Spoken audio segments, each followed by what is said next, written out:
But to get us started off, we're reviewing Robot Jox. Robot Jox. This is probably the closest we're ever going to get to a Battletech / Mechwarrior movie. Yes.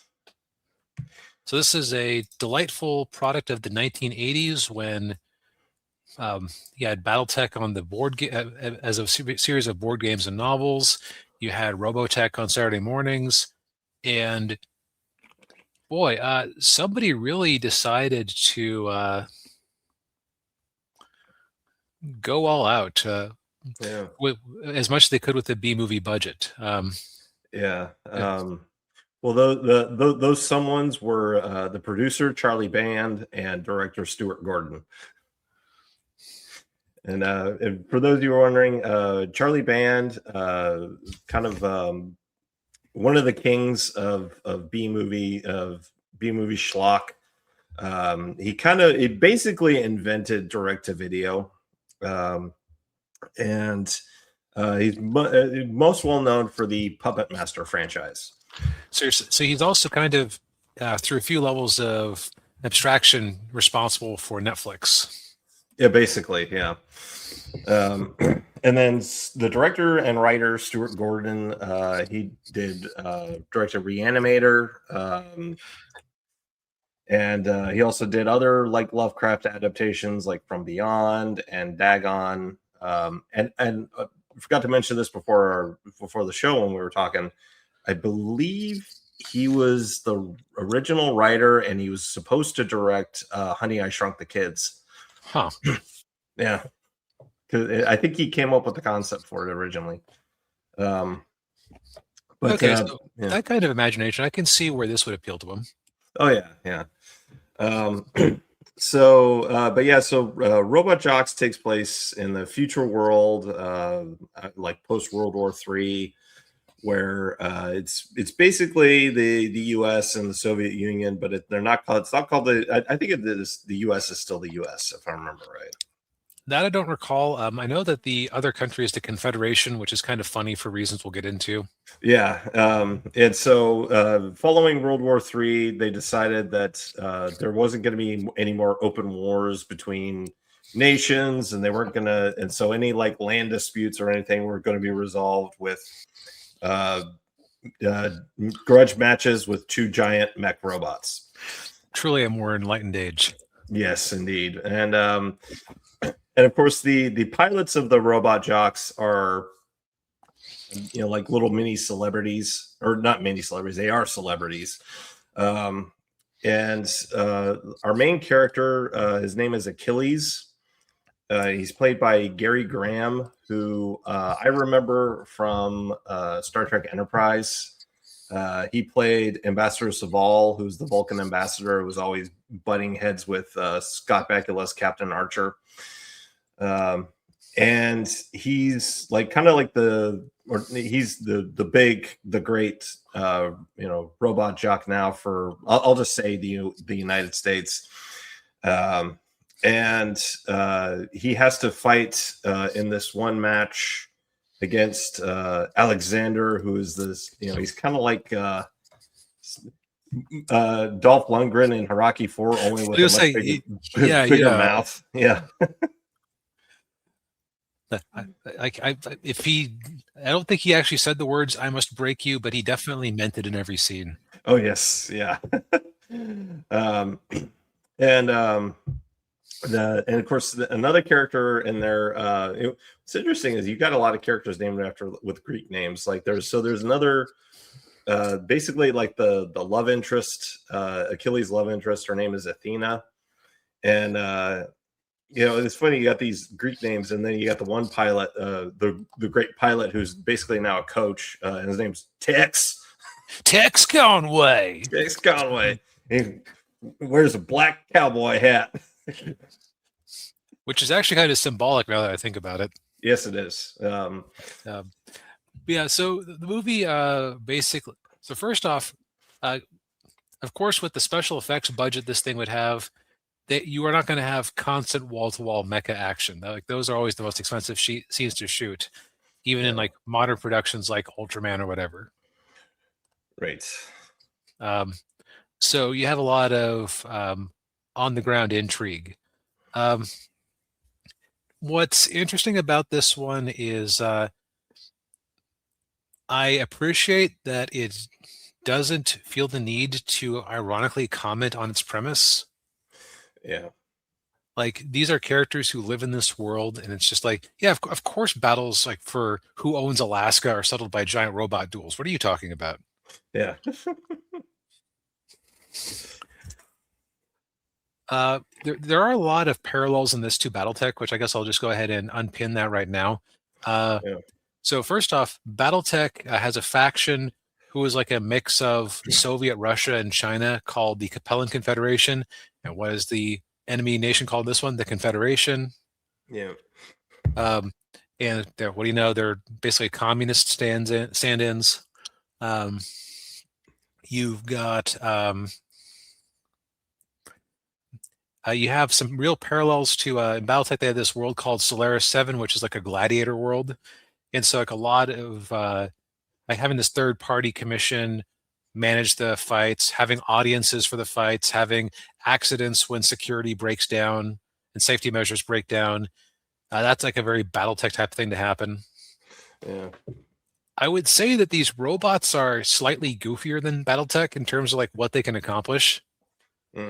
Like, I cannot tell you how startled I was when in the last act, the characters in these like what must be like 60-foot machines suddenly just turn on their rockets and go to fight in space for a little bit. Oh yeah.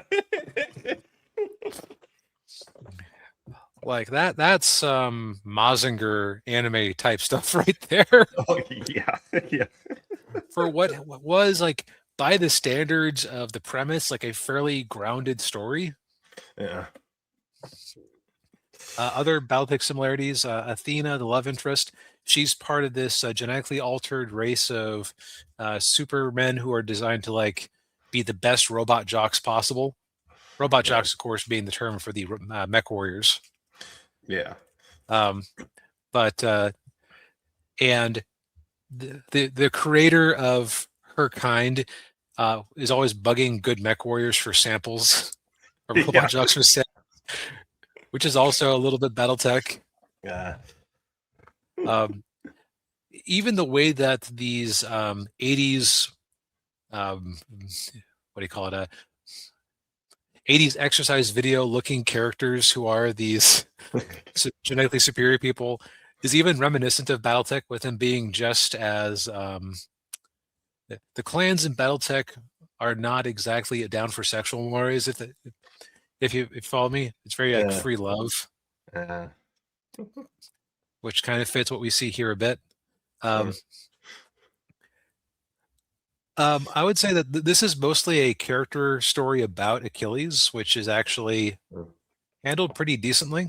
Because it's basically like it's really just a classic sports story slapped onto giant robot fights. Because it's like, you know, he's the best. There's some skullduggery that makes him lose.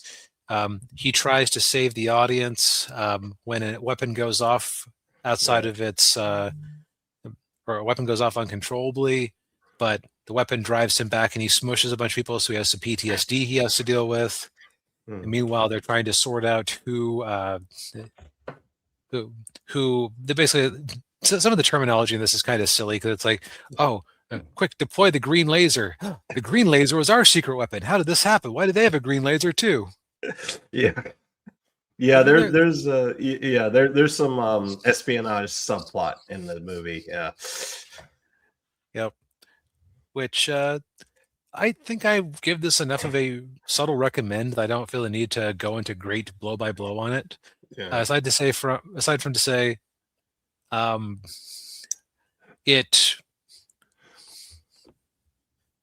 it wasn't entirely obvious, but I also wasn't entirely speculating because it's not that kind of movie, if that makes sense. Yeah. It's like if you're watching a Hercule Poirot movie, you're thinking more about what the mystery could be than if you're watching Robot Jox. Right. Yeah. I also thought it was rather interesting that the the derogatory name for the genetically engineered people were tubies. Considering where we were watching it, yeah, I didn't Yeah. register. There was a crazy scene with all the tubies where I joked at the time when we were watching it. I sent him a text going, but so how did you? Wow, this looked really dangerous. Where you're climbing up this enormous 40-foot tall jungle gym. How did you guarantee the safety of the actors? They had good senses of balance. Yeah. Well, yeah, it was the 80s. Yep.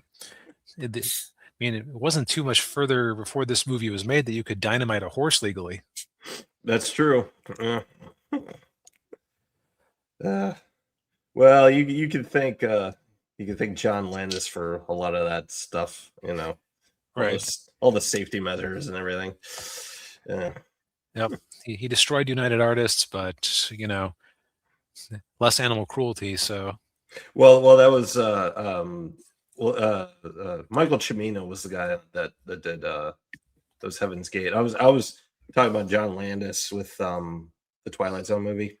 Oh, okay, yeah. You're talking human safety. I'm talking about animal. Oh, safety. You're talking about animal safety. Oh, yeah. Well, they're both important. Yes, exactly. Yeah. But let's see. The other thing is like, okay, so how is the actual mech combat? It's a little different than I was expecting because I had gone in kind of assuming it was going to be 100% like stop motion animation, and there was some of that. But there was also like a lot of suit combat, which is where the Ultraman comparison came from before. Yeah, I noticed that too. Yeah. And obviously they were limited by the technology of the time. I mean, it wasn't. And the budget. Yeah, and the budget. Yeah. So it wasn't, it wasn't Pacific Rim, and that kind of. No. Yeah. Not quite that level of quality, but if you can stand to watch an episode of Power Rangers, it's better in some ways, worse in others. Yeah. I will say that they did some cool stuff with people outside the cockpits while the robots are moving around. And, you mentioned that the idea for the people behind this, like, had the original idea for Honey, I Shrunk the Kids. Yeah. That the whole like perspective thing kind of strikes me as them playing around with a similar concept. Oh, yeah. Like it scenes where Achilles was stuck out of his mech.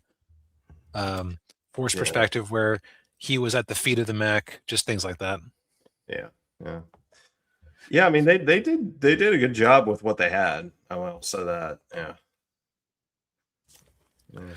The sad thing is I've seen much worse on this channel, and this isn't even objectively all that good, but it is compelling, and yeah, it's like it's very cheesy. It's like 100% American cheese by volume. Oh yeah. But like I would say I like this flavor of cheese a bit better than Death Sport or Bloodsport. Oh yeah, Bloodsport. Oh. Yeah, it's a bit more interesting. There's like more twists and turns that actually twist the plot. Yeah. That was actually like a line in an old review I was watching where someone said, okay, so here's how you know if it's a good plot twist. Does anything in the plot actually change if the information is presented to the characters earlier? If it isn't, then it's just a happenstance, not a plot twist. Well, that's a good lesson to remember. Yep. Yeah. But anyway, so by that definition, this does actually have a plot twist. Yeah, it does. Oh yeah, there is. Yeah, and although I kind of saw that one, if it's the one you're referring to, I think I kind of saw it coming. See, I didn't, but that's like where I gave myself the out earlier, where it's like, this isn't the sort of movie where I'm trying to unravel the mystery. I just assume the mystery will be presented to me, and yeah, and just enjoy the giant robot fights. Right. Yeah. And looking for Battletech similarities. Yeah. Yeah, so I'd say if you've ever played Battletech or Mechwarrior and wished for a movie of it, this is the closest we are likely to get. Because like if Amazon can't get a Warhammer 40K universe off the ground, Yeah. or cinematic or excuse me, streaming universe off the ground yet. Yeah, with Henry Cavill running it. Yeah. Considering that Warhammer is a much bigger franchise than Battletech, sorry, like nobody's going to want to invest in that. Yeah. Maybe in a universe where Halo, the TV show, had actually been good. Yeah. Oh boy. Oh, don't get me started on that show. Oh. Yeah, no.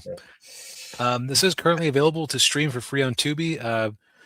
Yeah, I give it like a you have to be in the mood for science fiction cheese recommend. Mm-hmm.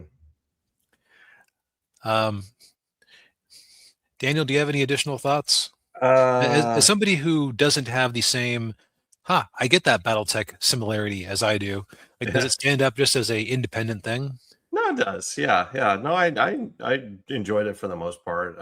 You know, it was surprising. You know, kind of the level of narrative. You know, I mean, they didn't go too heavy into the lore with a lot of stuff, but I mean, I thought it was entertaining watch and you know, and of course I was mainly just like watching it from the perspective of like I said before, like I'm familiar with Stuart Gordon's work, I'm familiar with Charlie Band's stuff, and yeah, so you know, kind of watching it. And by the way, this is not really in their wheelhouse. I mean, in terms of like sci-fi is, but not to this level. So it was an interesting watch to see them delve into this area of the genre. Yeah, you know, you mentioned the world building. Like, I think this was actually just like this had just enough world building that you could understand what was going on. While like if this had been a big hit and they made a bunch of, or there would have been a lot of room for a sequel. Oh yeah, kind of like a Star Wars 1 level of world building. Now that I think about it, yeah, it is. Yeah, like you could have expanded it, but this didn't quite set the cinematic world on fire. So this is what we got. And what we got is actually pretty entertaining. Yeah. Yeah.